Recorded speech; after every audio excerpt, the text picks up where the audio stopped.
Hey y'all, welcome back to Twin Oaks Family Farm. Thanks for joining us on our YouTube channel, Twin Oaks Farm Poultry. I'm Melissa. Really appreciate you watching and subscribing and liking and commenting. We appreciate the interaction on the channel. So this is July 6, 2024. It is a show and tell and share Saturday on the farm. For today's show and tell and share, we are just featuring and focusing on these Cornish Rock Cross meat chickens that are currently in production here and talking about some relative talking points to raising meat chickens. And so when we get closer to the end of the video, also want to offer a correction on something I had mentioned in a previous video and update you on our channel, kind of the status, I guess, of our channel, kind of how things are going with our channel, because we just recently were accepted in the YouTube Partner Program. So kind of new territory for us, but we'll get to that. But let's give you an update on the birds and show you how they're doing. So we do have, oh, this breeze feels so good. There's a breeze just coming through here now.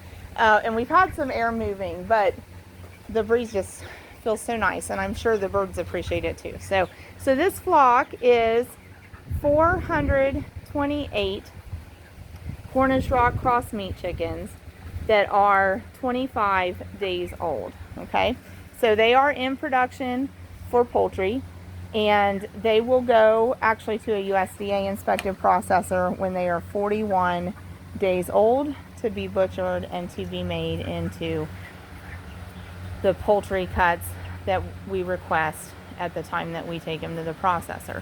So we will produce about 1,600 Cornish Rock Cross meat chickens into poultry during this calendar year. So for us, that's a lot. For a household, for a small farm operation, that's a lot.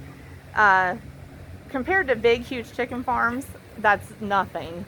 That's nothing. I mean, they raise tens and tens of thousands of birds. But, you know, for us, there's just 5 of us, and we all work away from here, and everybody's schedules are really busy. And my husband's family also has a farm. So, you know, to be able to have a small farm operation is really demanding. And then having to fit it into all the other things we have to do is demanding as well. So it is a lot for us to take on, but we really value being able to produce wholesome food. So the chicken produced from these Cornish Rock Cross meat chickens is just outstanding. So, okay, so what's going on in the pen? Well, the birds are in a resting phase right now. We are going to have to fill waters. They are eating well, drinking well. What you're seeing with a lot of the birds are some coping mechanisms for the ambient temperature. So it's about 85 degrees Fahrenheit outside, and these birds at 25 days old have a reference point of about 70 degrees Fahrenheit to 75 degrees Fahrenheit that they want the ambient temperature to be. So it's about 10 degrees hotter than they want it to be. Now, having these large doorways really helps tremendously, being able to open all of that up. And we do have a fan sitting there, and we added 2 fans here. So we've accentuated that natural breezeway that's running north to south there. And we probably are going to add a couple more fans because we've had some high heat, but the birds were younger and could tolerate the higher temperature range at that point. Now that they're going to be older, when like this coming Monday, so 2-3 days from now, we're supposed to have temperatures about 95 degrees Fahrenheit. So by that point, that will be about 25 degrees Fahrenheit warmer than this flock wants it to be. So I think we're going to add at least 2 more fans in here for them. And we are super cautious about adding forced air movement into their pen, because we're very mindful that not only are we moving air around, but you're also always moving potential pathogens around too, anytime you force a lot of air movement. So we need to find the balance, but we also, admittedly, we do need to make it comfortable for the birds so that they can cope with the ambient temperature. So in that case, you know, we have to do the reward versus risk assessment, and we're gonna add more fans and see if that helps get them through Monday and Tuesday.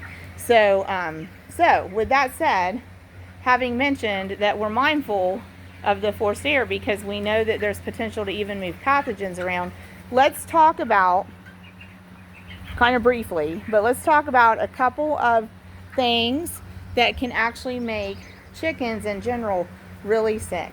Okay, so one is coccidia. So what is coccidia? It's a protozoa that's naturally found in soils. And so even though our birds are indoors, underneath them is pine shavings, but underneath that is limestone screenings, and underneath that is soil. And we're in and out, and the pine shavings are breaking down as they're using them. So, you know, it's the equivalent of soil that they are interacting with. Okay, so also true for most chickens. At some point, in some way, they interact with soil. And throughout the world, many places have this protozoa called coccidia prevalent in the soil. So if chickens encounter coccidia as they're, you know, foraging and pecking through the ground, through the dirt, through the soil, they can ingest, and I don't know the proper term for them. I think it's oocysts. I don't know, but they can ingest the protozoa coccidia, and that's going to go to their intestinal tract eventually. Okay, and it's going to cause inflammation and damage in the intestinal tract. So the first sign we're going to see of coccidia causing coccidosis in our birds, and I don't think I pronounce it right, but at this stage of the game, that's how I've always pronounced it. I'm probably never going to change, so I'm going to call it coccidosis. But it's the first sign we're going to see is something in a change in the manure. Okay, we're going to see like a runny manure, or we're going to see bright red in the manure, or we're going to see pale red in the manure, or we're going to see a little bit of red and some foamy, frothy, bubbly in the manure. You know, so you're going to see a change in the manure because it was a protozoa that went in to the bird's body and is trying to flourish in the intestinal tract. And as it's flourishing in the intestinal tract, it's actually causing inflammation to the bird and damage to the bird's intestinal tract. And so if we see the red, you know, that's where like there's actually, you know, cells being damaged and being moved out with the manure from the bird. So that's coccidosis. Now, if coccidosis worsens, okay, we're going to see other indicators in the birds. We're going to see pale skin. We're going to see discoloration in the wattles and in the comb. So like with this bird right here, we see the comb on top. This is a rooster, and the wattles hanging down below the beak. Okay, and those are a nice, healthy red-pink color. That's what they should look like. And the gals don't have as pronounced, that's a hen right there, they don't have as large a comb and wattles, and they should look a pale, healthy pink. So you might see a discoloration in the comb and wattles of a bird that's really suffering from advancing coccidosis. You also might see the pale skin, and you might see what they call a droopy, lethargic look. And in other words, instead of just saying droopy, I like to also describe it as hunched up, and they just look uncomfortable. They just look sick, like they don't feel good. So if you see those indicators, you probably have birds that are suffering from coccidosis. So what could you do as a poultry keeper to help your birds not suffer from coccidosis? So our top recommendations are: go ahead and feed the medicated feed. Keep the water trays in particular as clean as you possibly can. And that is a tall order with meat birds in particular, with all chickens. I get it, because I'm going to show you. I'm going to have to go through and clean these trays again. This is a relatively clean tray right here. They haven't kicked too much in there. And that one's got a bunch of bedding in it, and there's some manure pieces in it. So a lot of times, my feeling is that's probably where birds encounter the coccidia, is probably in water trays. And so we try to keep them cleaned out. And we've cleaned trays and filled waters just 2 hours ago. But as they walk around the pen, they're kicking bedding into them. So when we're done recording, I'm going to clean the water trays out again, and we'll top off any waters that need it, because we need to keep water in them anyway. But we want to keep the trays clean from the water. And that's another reason we talk about, see the height of that feed tray? The higher up you can get the trays of these feeders and waters within reason. We want the birds to still be able to reach it. Just like that tray, having it about the height of the bird's back is perfect.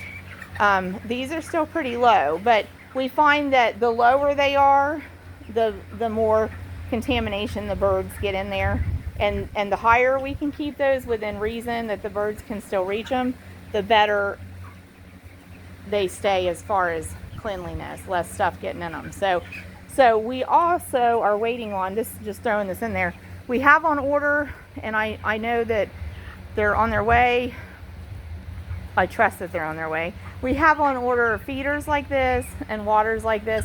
If y'all are praying people, please pray with us that they get here July 8th or the week of July 8th, and that we have them to use. We need to get the birds' pen changed over to all big feeders and waters. We want to get these small waters and small feeders out of the pen.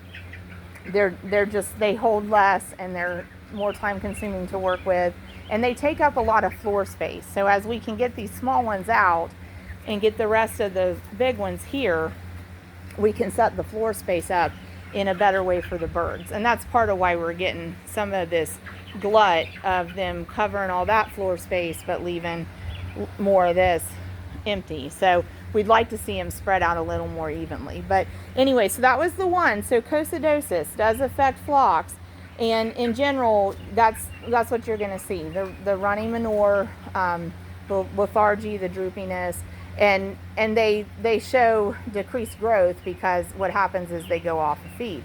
So in meat birds, who are only going to be alive for about 6 weeks anyway, they don't live long enough to build up an immunity to coccidosis. So we help them with the amprolium ingredient in the feed, and that helps them fight off any coccidia exposure that they experience, so that the nourishment they're getting can continue to go into growing the bird and helping with the production process. Okay, so it does help your birds to have that assistance with fighting off coccidia.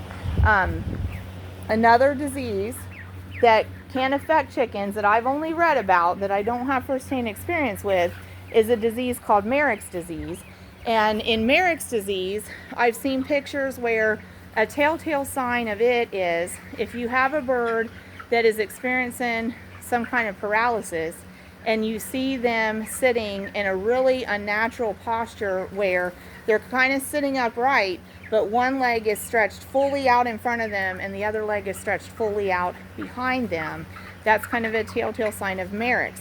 It is not unusual to see a bird, a healthy bird, let's see if we can find any. It's not unusual to see a healthy bird propped up on its side with its leg extended somewhat behind it. I think we have one here. Actually, both, 2 or 3 of them. So, like here. This is a normal posture. This one actually was just sitting that way too. So those two sitting there have a leg extended behind them, but they're propped up on their side and the other leg is up underneath them. And if I would approach them, they would get up and move. But if the bird was sitting more kind of upright and doing like the splits, that would be a telltale sign of Marek's. These birds are sitting this way because they are holding up their bellies where it's unfeathered and trying to expose that unfeathered skin to moving air to help cool them down, okay? So they'll eventually get up and stretch, and they may even like shift over to the other side. Here's a good example too. So see, the bird's panting and exposing the underbelly. So we know that bird is using coping mechanisms to stay as cool as it possibly can, okay? So, but if you see that splits posture, you're probably dealing with a bird, from what I've researched, that has Marek's. And you might also see their eyes turn to a gray color, and that would indicate probably vision loss too.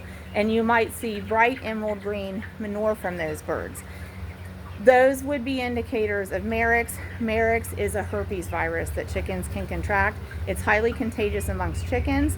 It doesn't transfer from chickens to humans, so know that. But if you've had birds exposed to Marek's, then all those birds around them are also considered exposed to Marek's, probably considered carriers, and you wouldn't introduce them to other chickens or vice versa, okay? So I've only read about that, but we had a very observant viewer who pointed out that I had said in the video Ramblings of a Poultry Farmer, Uncut and Unapologetic, that if you've dealt with coccidosis, there could be times that the inflammation from coccidosis could express in other ways, like in the joints, in soreness, in an unsoundness, the bird not being able to walk well, could even express in the eyes, where you get inflammation and the bird has visual problems, and that causes that colored part of the eye to turn to gray. And Tina, I want to shout out to you and thank you for being observant, for questioning that. Tina mentioned, you know, that sounds like symptoms she's read about Marek's. Do those symptoms show up in both Marek's and coccidosis? So I just want to go on record to say I didn't explain myself well. I don't think I should have said it the way I said it. I should have clarified. I know in my heart of hearts I've read that if you're dealing with coccidosis that is like chronic and can become systemic, the inflammation can become systemic in the bird's body, and you can see it show up other places like in the joints or the eyes.